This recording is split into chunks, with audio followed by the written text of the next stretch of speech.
যিশয় যিশয় 17টি ভাববাদী পুস্তকগুলির মধ্যে যিশয় হলো প্রথম। ভাববাদীরা হলেন সাধারণ মানুষ যাদের ঈশ্বর ইসরায়েলদের অন্ধকার যুগে তুলে ধরেছিলেন ও কাজে লাগিয়েছিলেন। ভাববাদীদের যুগ হলো খ্রিস্টপূর্ব 9 থেকে 4 শতাব্দীর মধ্যে 500 বছর পর্যন্ত।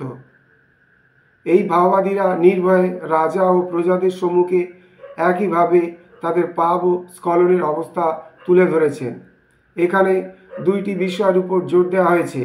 প্রথমত, ইসরায়েলদের জীবনের অবস্থা কীরূপ ছিল ও অবশেষে প্রভু যীশু খ্রিস্টকে একজন পাপ হননকারী রূপে তার গৌরব ও মহিমাকে তুলে ধরা হয়েছে। যিশয় পুস্তকটিকে বাইবেলের একটা সংক্ষিপ্ত কাঠামো বলা যেতে পারে। এতে রয়েছে 66টি অধ্যায়, যেমন বাইবেলে 66টি বই, আবার বাইবেলে যেমন প্রধান দুইটি ভাগ, পুরাতন নিয়মের মতো 39টি অধ্যায় এবং নতুন নিয়মের মতো 27টি অধ্যায়। এই বইটিকে আবার যিশয়ের সুসমাচার বলা হয়। এতে কুমারীর গর্ভে প্রভু যিশুর জন্ম, প্রভু যিশুর চরিত্র, জীবন, মৃত্যু, পুনরুত্থান ও দ্বিতীয় আগমন এই বিষয়গুলি পরিষ্কার ও নিখুঁতভাবে তুলে ধরা হয়েছে।